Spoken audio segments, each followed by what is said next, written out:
Yeah, good afternoon, everyone, and welcome to Lecture 15. So in Lecture 15, we're going to talk about acceleration. Um, it's going to be an interesting lecture. So just before I do that, the key points from last lecture we talked about the continuity equation through the lens of volumetric strain rate of a fluid element. So we derived a continuity equation for an incompressible fluid, which says that the divergence of the velocity field equals zero everywhere. That basically means that for an incompressible fluid, we have no volume sources or sinks in our fluid. The main mechanism by which we change the volume of a given fluid parcel along a certain axis is by having some sort of velocity gradient along that axis. So partial u partial x means that there's a change in velocity from one side of the fluid parcel to the other side of the fluid parcel. So that is going to elongate it along that axis. And this equation tells us that the sum of all the um, stretches and shrinks for a fluid parcel should be zero for an incompressible fluid. So you can think of that being like volume is conserved. So we can use this to analyze velocity fields. A reminder, so the nabla is a vector and v is a vector. So nabla dot v is just a dot product, and that produces a scalar. And that scalar is the volumetric strain rate. Context of today's lecture.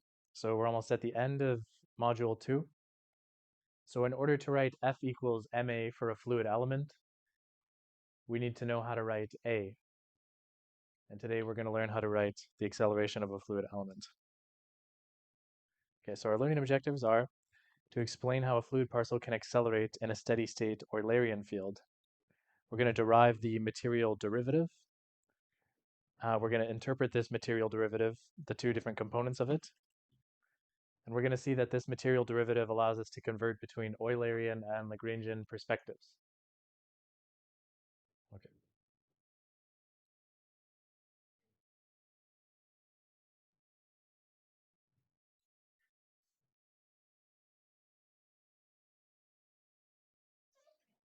So this lecture is going to all be about the difference between Eulerian and Lagrangian perspectives. So that's some terms that we defined a couple of weeks ago in the sort of terminology part of the class. So is someone able to tell me what an Eulerian perspective is? Do you guys remember?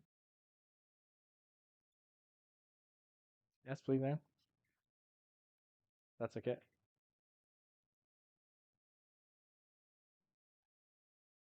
Exactly. So in an Eulerian perspective, we're going to watch a region in space, and then the velocity in an Eulerian perspective is defined as the velocity of parcels moving through that region in space. Okay. Lagrangian perspective is a different perspective where instead of watching a fixed region in space, we actually watch the individual fluid parcels as they move throughout our fluid. Okay.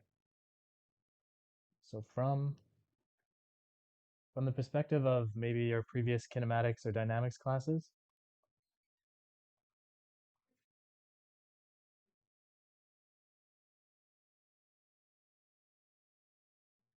we learned that whenever something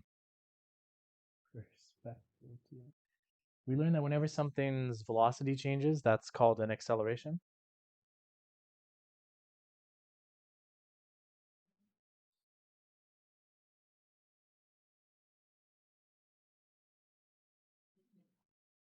So whether that's a directional change like in centripetal motion or just a straight linear deceleration or acceleration, the velocity changing indicates some sort of acceleration. So we learned that for a point mass,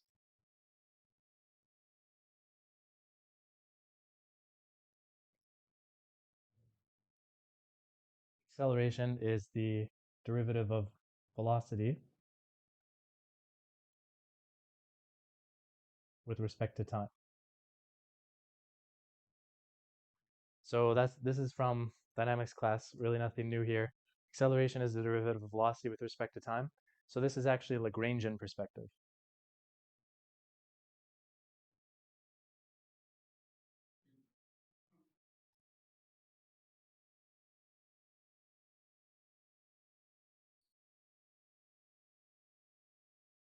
Lagrangian in the sense that we're tracking this point mass. say you launch some sort of projectile, you do projectile motion calculations, that's a Lagrangian perspective. You're not watching the air and watching um, the point mass move through it. You're actually just tracking the point mass. And if you know what the velocity of the point mass is as a function of time, you can just take the derivative to get acceleration. So you guys have seen Lagrangian perspectives before. So now let's look at Eulerian perspective. So let's consider flow through a constriction.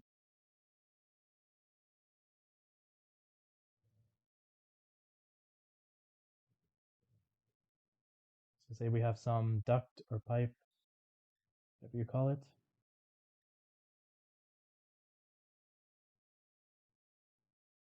Okay, so we have flows going like this.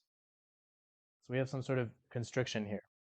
We're going to look and monitor along the center line here. So the center line of this duct, the velocity only has velocity in the x direction.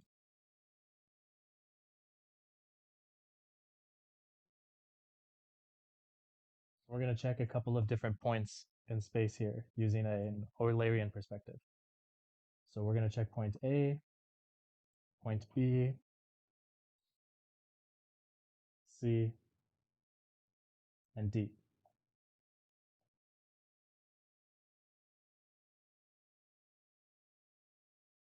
So we look at A, B, C, and D using an Eulerian perspective.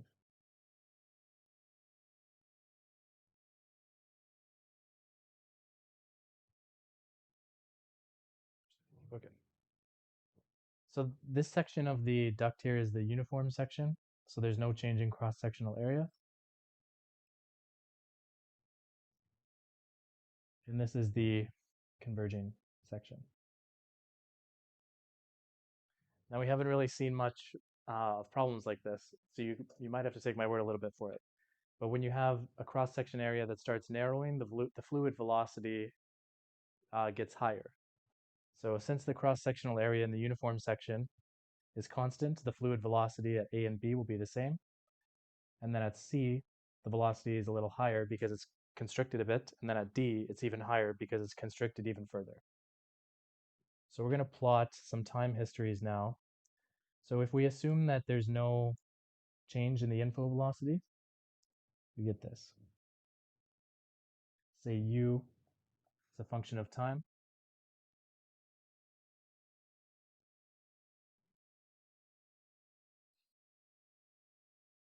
So let's just take the time history of the velocity at each of these points. Okay, so this first lower velocity will be A and B. And then the one that's slightly higher will be C. The one that's even higher is D. So because of this restriction, the velocity along the center line starts increasing in our fluid.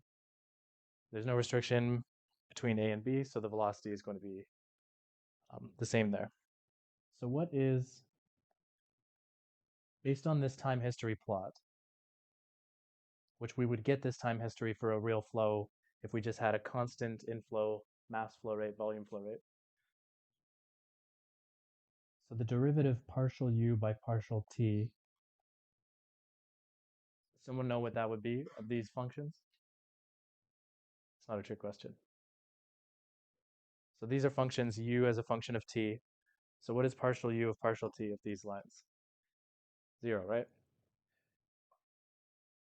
So the velocity is not changing in time at these points. Since partial u by partial t in our flow is 0, we say we have a steady flow. So we have a steady Eulerian flow field. Now, we said partial v of t by partial t equals 0. So the partial derivative of velocity with respect to time of some point mass v of t is equal 0. We would say that that implies 0 acceleration.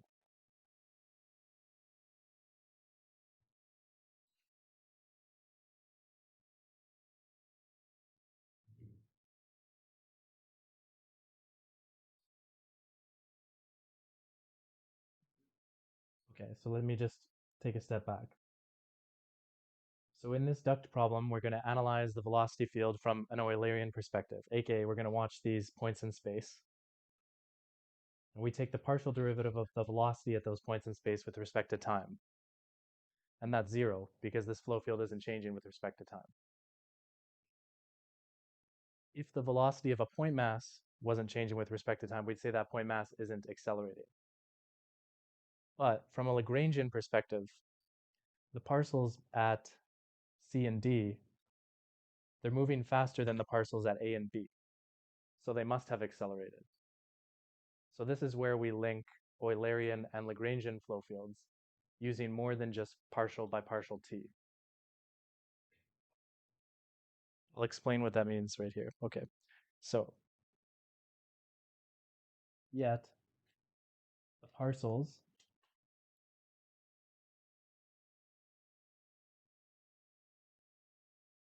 are still accelerating because the velocity changed as they moved through the flow field. So in fact, d v of t by dt for these parcels is not equal to zero. They must have accelerated somehow. And that's because in a steady Eulerian flow field, the parcels can pick up velocity not just through the time rate of change of velocity, but also through the spatial rate of change of velocity. So let's say we have one time, I'm going to draw a little, say a little stopwatch here. Okay.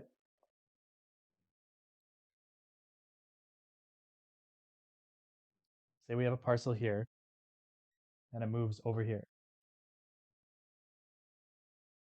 And it moved, took some time to move over there. So our stopwatch has advanced a little bit.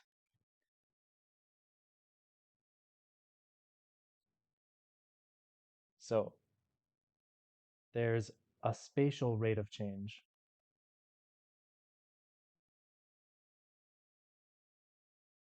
that needs to be accounted for in this particle's acceleration, in this parcel's acceleration.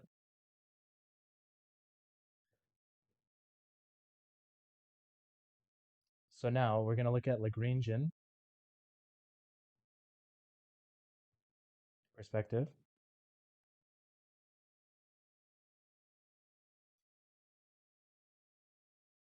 I'm going to write the material derivative in words first. So in the Lagrangian perspective, the total time rate of change, so I'll abbreviate rate of change with ROC, the total time rate of change is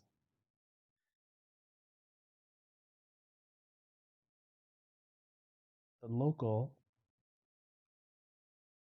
time rate of change. So in this example, the local time rate of change was zero. So our Eulerian field wasn't changing in time. So we need basically an extra term in this. So the local time rate of change is how the Eulerian field that this parcel is moving through is evolving in time. So the local time rate of change plus spatial rate of change. What do I mean by spatial rate of change? I mean that the velocity gradient would say be partial u partial x. That's a spatial rate of change. It tells us that for every x we move, we get a different velocity. So the velocity is changing in space. So the total time rate of change is the local time rate of change plus the spatial rate of change multiplied by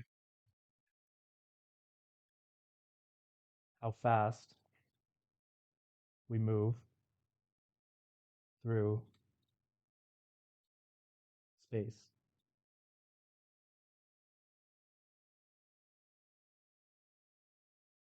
So the acceleration of this fluid parcel in a steady field, we don't have this local time rate of change. So the field isn't changing in time. But as your parcel is moving along this field, the parcel is going to experience an acceleration, a change in time.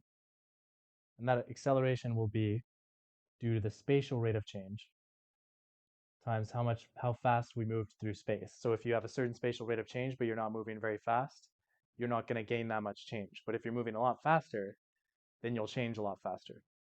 Okay. And yep. So like time rate of change, yeah.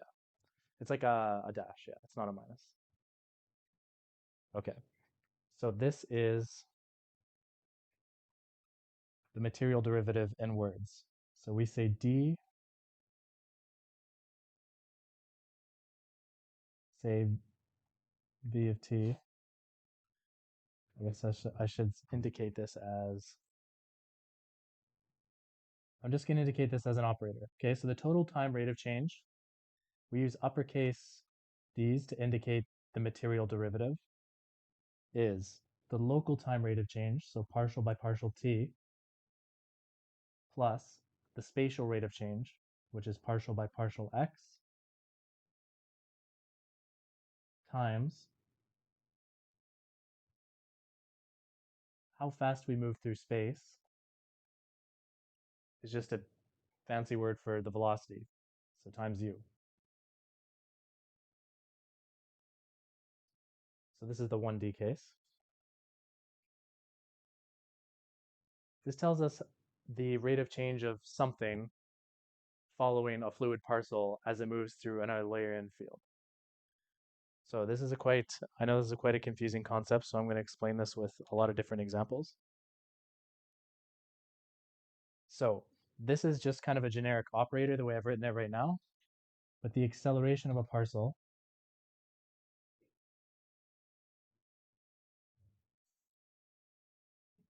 is equal to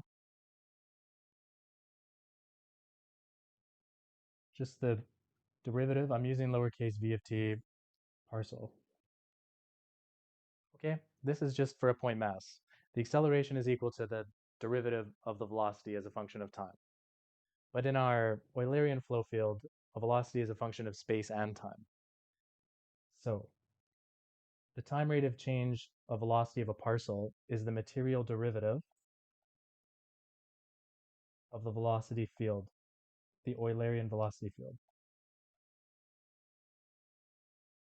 Okay, so this is Lagrangian here on the left hand side.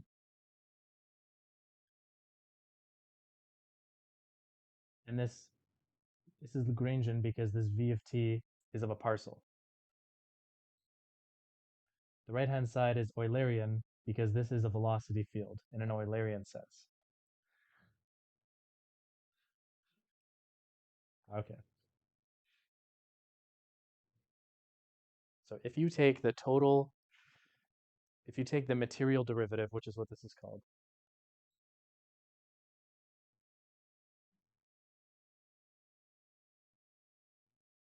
if you take the material derivative of the Eulerian velocity field, you get the acceleration that all these parcels are feeling as they move through the velocity field, which is from a Lagrangian sense.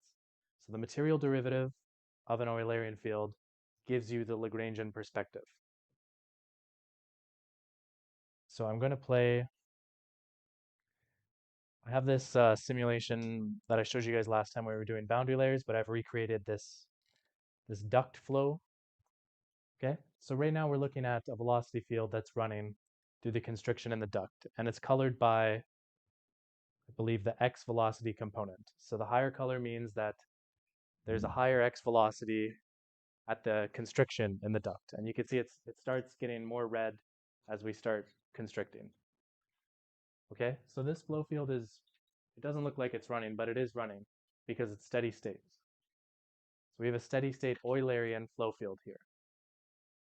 So let's look now at some parcels that are moving. So we're gonna now, I'll tick this box and it will give us a Lagrangian perspective. So show tracers. So the tracers are our Lagrangian perspective. These are two perspectives that are one and the same. They're just different ways of looking at our field. So those tracers there, even though we have a steady state flow field, if you let your eye kind of follow one of the tracers as it moves through the constriction, you'll see it does accelerate. So it experiences a change in time. So in this case, the Eulerian flow field, partial u by partial t is 0. So there's no time rate of change in the Eulerian flow field. So the only time rate of change of the acceleration comes from the fact that the Eulerian flow field has a higher velocity here. Okay, so what's happening is the parcels will move. As they move a little bit along x here, they get a little bit faster because the Eulerian flow field is higher here. And then as they move, they get a little more faster, and so on and so on. So partial u by partial x tells us how fast the flow field is growing along this line. And then if you multiply partial u by partial x by u, that tells you how much you picked up. So the spatial rate of change, partial u, partial x, and then how fast you're moving through space, that tells you how fast you're accelerating. Any questions about this? Please. Yes, so if I turn up it's a good observation. So we expect, since this is a viscous flow, a boundary layer will form near the walls. So if I turn up the contrast, you'll see the boundary layers that have formed in this duct. This is a special case. This is not the case of boundary layers that we looked at where you have just a uniform kind of flat plate and flow hits it. So this is a complicated boundary layer that's going to form along the surface.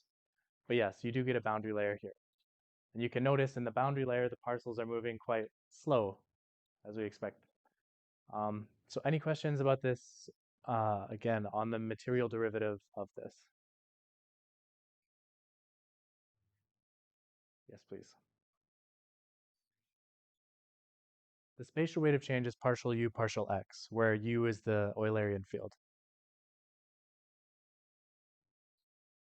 To physically measure it, you mean if we had like a measuring device? Yeah. Yeah, so say you're given the velocity field v of x is whatever. So u is a function of x and t, right? Just partial u, partial x gives you that spatial rate of change. So I'm going to do some examples later. It's just the partial derivative of the x velocity component with respect to x. So partial u, partial x. Which function? The u function? So in the examples we'll do, I'll give you that function, but like this might not have an analytical expression in this case, right? Okay, so this is the case for a steady state Eulerian flow field. We see that our parcels are accelerating. Now, if we have an unsteady flow field, the change in velocity of the parcel will come from, one, the actual time rate of change of the Eulerian field, plus that spatial rate of change that it feels as it moves throughout the field. Okay, so this is the case of basically partial u, partial t, a steady Eulerian flow field. But if we have an unsteady Eulerian flow field, that changing flow field also contributes to the acceleration of a fluid parcel. So I can make this, in this case, I can make this an unsteady flow field. Actually, just to help our understanding. Okay, so they have a sensor feature here. So see that sensor? That's basically reporting the velocity and I think density values at a given point in space. Can I move this?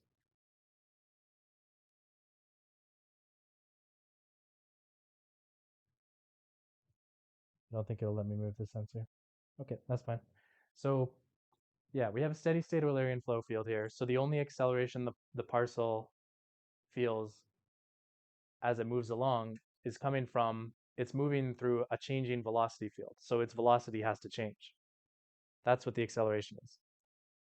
But in general, we have an unsteady Eulerian flow field. So in this problem, I could induce unsteadiness by making basically the Reynolds number higher. We should get some. There. So now we started some unsteadiness.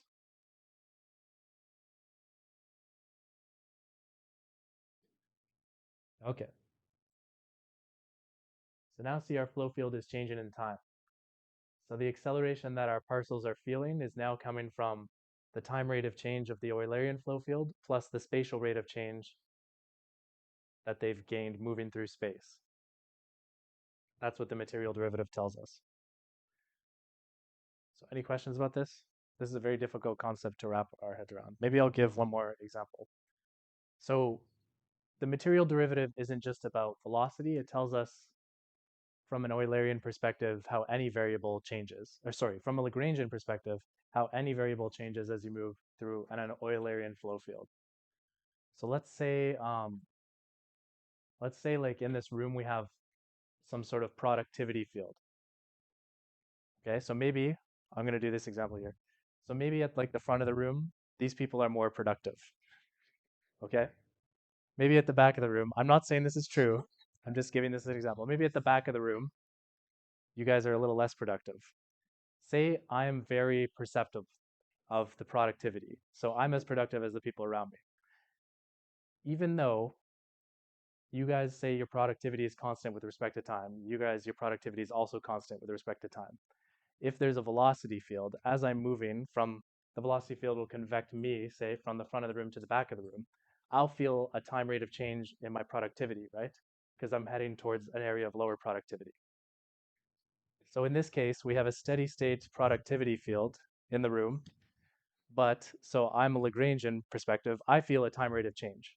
And it depends on how fast I move from the front of the room to the back of the room, right? So say we have a steady gradient here. If I move faster, I feel a faster time rate of change in that field.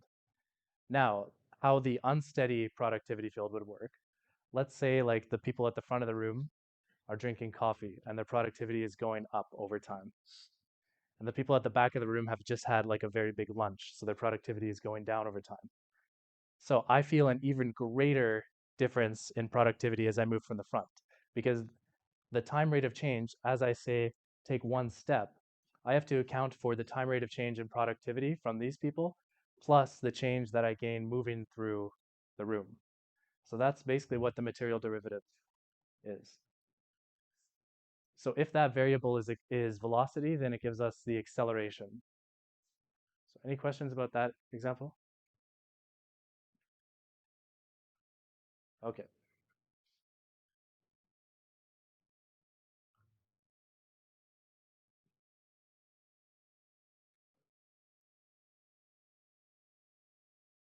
I'm going to take a small, I guess, 5-minute departure. So calculus alert, we're going to do the chain rule because this actually comes from the chain rule. So this isn't just derived in, say, our intuitive sense. The material derivative can be derived from the chain rule. So let's derive this in a 1D case from the chain rule.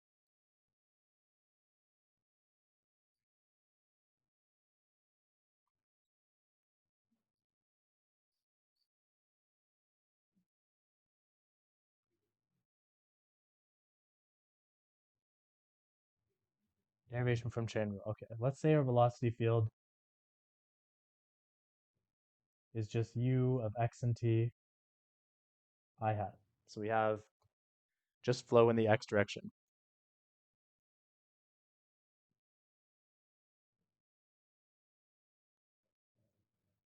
The acceleration in the x direction is just the normal derivative of u x of t by time. Okay, so this is the chain rule from calculus. So since u is we're differentiating u with respect to t. But u is a function of two variables. It's a function of x and t. So the first term will take partial u by partial t, and then we differentiate dt by dt, plus partial u by partial x dx by dt. Okay, let's simplify this expression. So who can tell me what dt over dt is? Not a trick question. 1, right? Okay. And what about dx by dt? What's another variable name we have for dx by dt? It's velocity, right? So that's just u. So this is partial u by partial t plus u partial u by partial x. That's the same expression we derived above. This is a 1D case. So the Lagrangian Eulerian relationship comes from the chain rule, but I think it's much more intuitive to explain it as the changes that the fluid's feeling through space, or else you'll just kind of understand it from a calculus point of view. So that's the chain rule. We've so far done a 1D case, but in general, our flow is 3D and unsteady. So this material derivative, we have to account for the gradients in all the different directions that we might be moving, and the velocity components along each of those directions that we might be moving. So let's do a 3D case.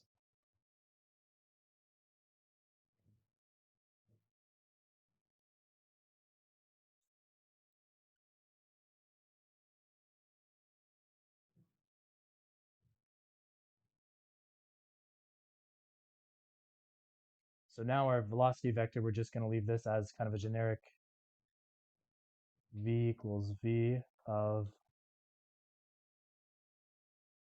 x, y, z, and t.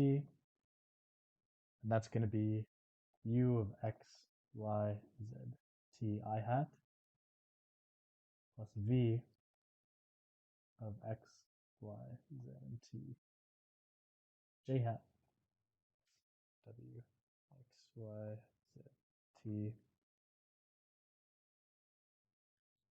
k hat. So this is the most general flow field we could have. It's 3D, unsteady. All the velocity components are a function of all the spatial dimensions. Okay, so A, the Lagrangian acceleration of the parcel is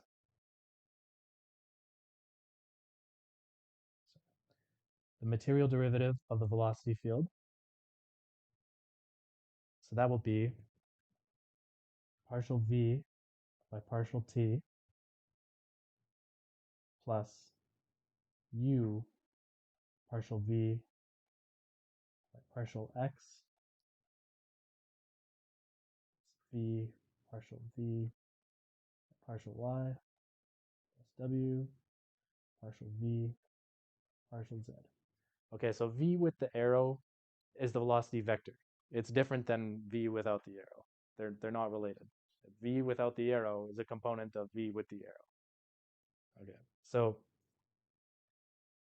the material derivative, this u is the x direction, and this then you differentiate with respect to x, right? So this is the spatial rate of change in the x direction, and then this is how fast we move through the x direction.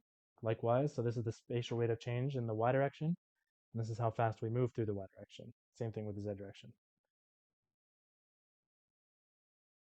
So this acceleration is a vector. So this is actually 3 equations. So that's ax is partial u by partial t plus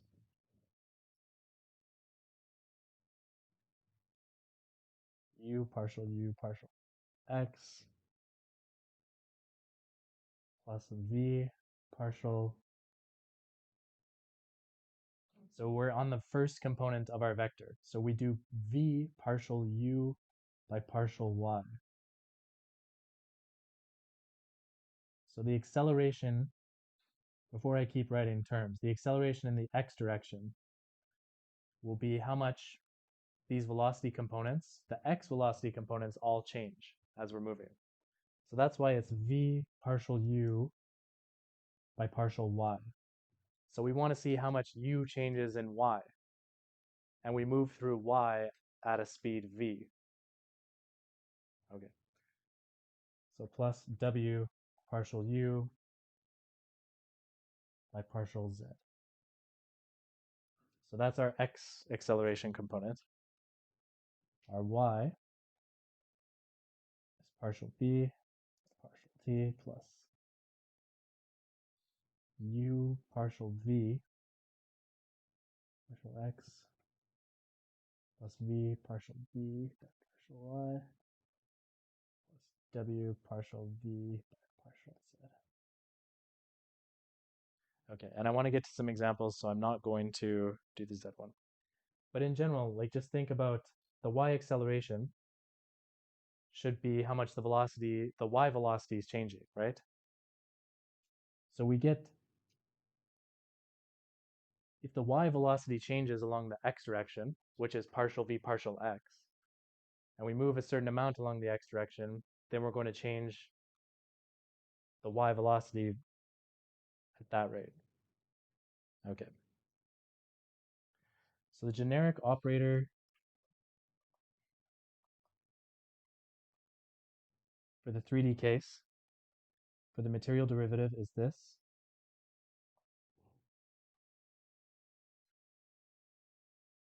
D by dt of something. Like I said, it could be velocity. In that case, d by dt is the acceleration. Or it could be pressure. In that case, that's the pressure that the Lagrangian element is feeling as it moves through our field. Or like in the example I gave, it's like a productivity field, okay? So this is the generic operator form in 3D.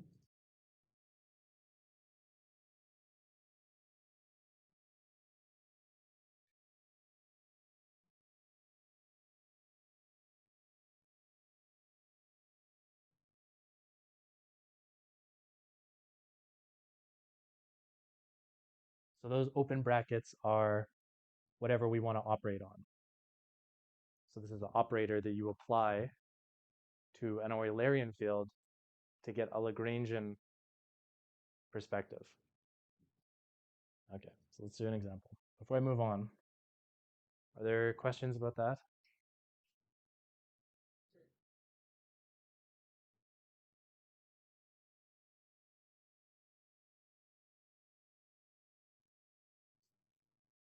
Okay. Okay, so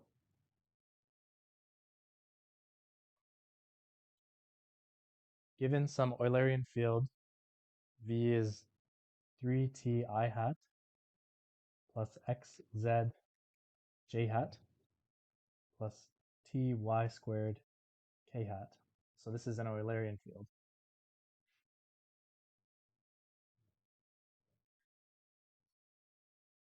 Find the total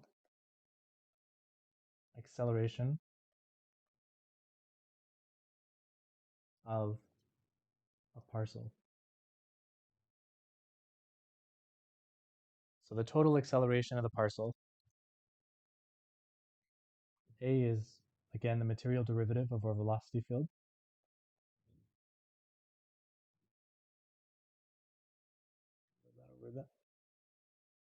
The total acceleration of a parcel is the material derivative of our velocity field. That's partial t.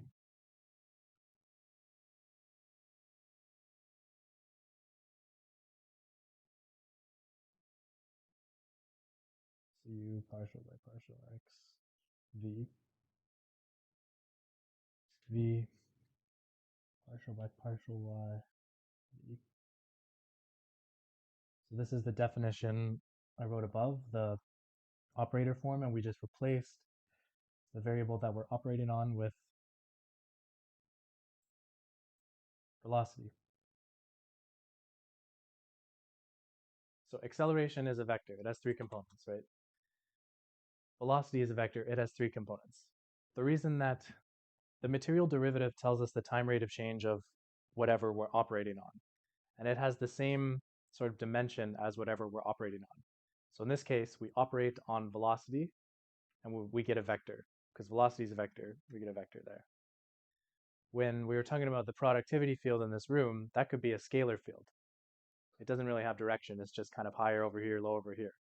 So the time rate of change is a scalar. It's not a vector. Okay, so I'm going to fill in these components now.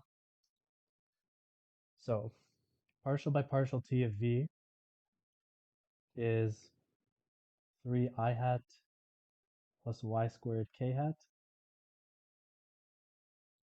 plus I'm going to write these in color just to clarify what's U.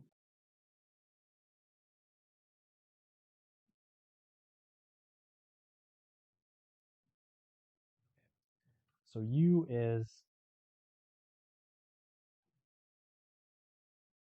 3t, and then we're going to do partial by partial x of v, which is z j hat. Partial by partial x of v is we just take the partial derivative with respect to x of each of these terms.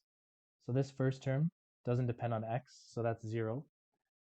Partial by partial x of this term is just z j hat. Last term doesn't have x either, so it's 0. So that's why we got z j hat here. Now v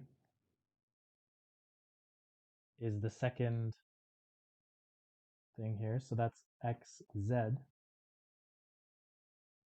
we multiply that by partial, the vector v by partial y.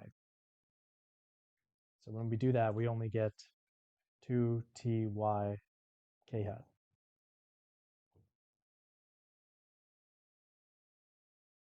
So we take the derivative of this entire expression with that, plus our w now. So w is ty squared.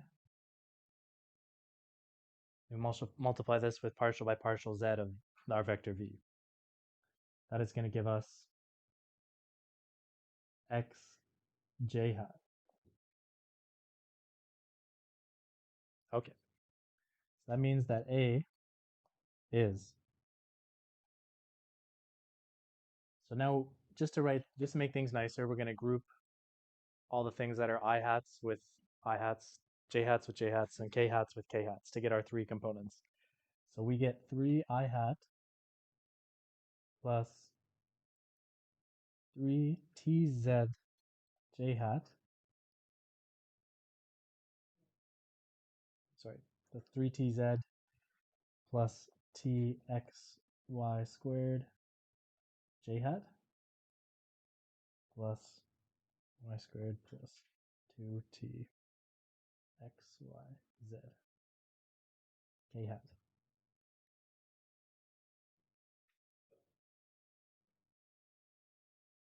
Okay, so if you spot an error in that, let me know.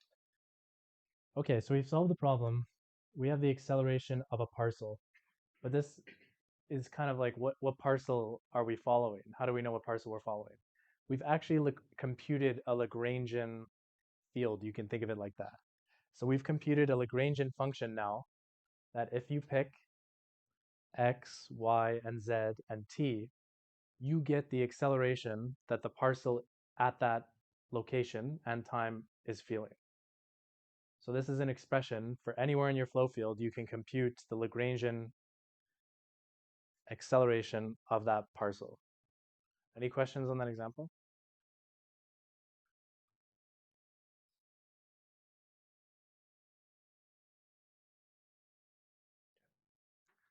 We're going to do a second example.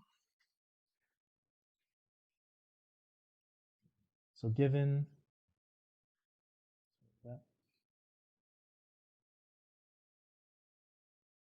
Eulerian fields,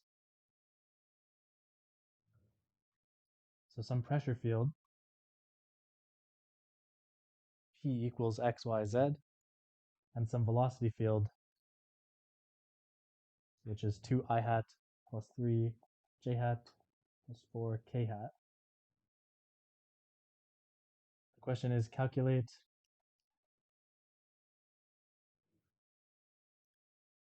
the total time rate of change of pressure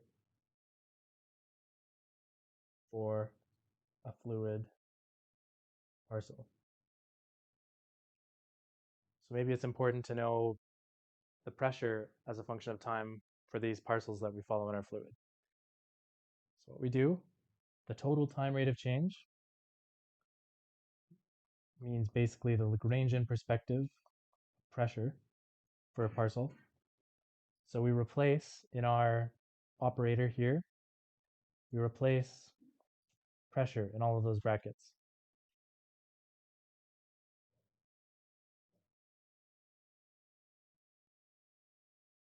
So partial by partial T of pressure plus U partial by partial X pressure plus V partial by partial Y pressure.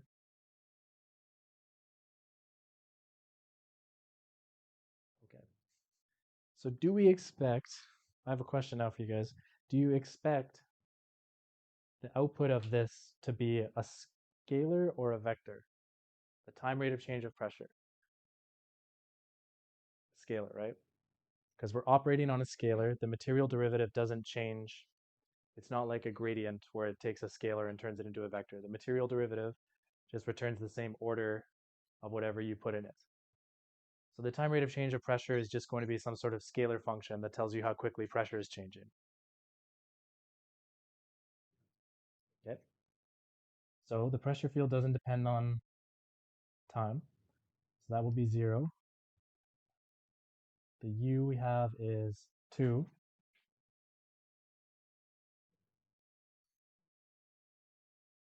Three.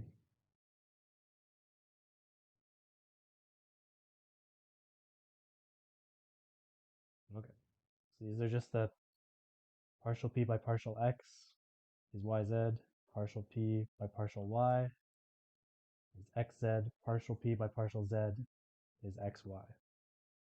So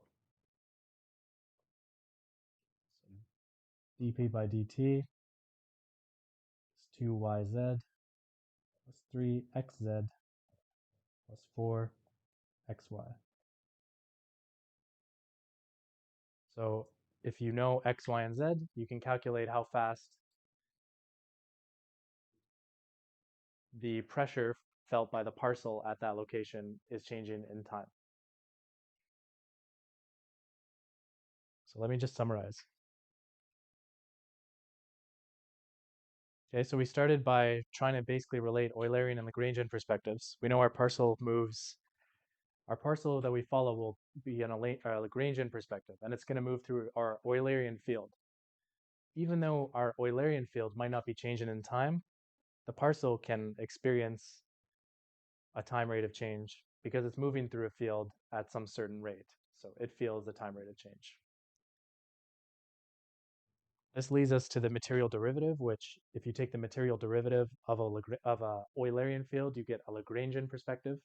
So therefore, the material derivative connects Eulerian and Lagrangian perspectives. This can be derived from chain rules you see there, and I've given you the 3D operator version of this. The final one there is AZ. I'm just going to write ... for completeness. So we have a generic operator. In order to compute the time rate of change of something, you need the velocity field. So you have to know how fast it's moving through time. It's not enough just to know how fast that field changes in space. You have to know how fast you're moving through space in order to figure out how much you're picking up. So that's why in the last example, if even though I just want dP by dt, I also have to give you velocity so you can figure out how fast it's actually moving through space. Okay, so when you apply this material derivative, you get a function here of a bunch of variables. And when you fill in those variables, you get the Lagrangian rate of time of whatever field you're looking at for the parcel that's located at that location.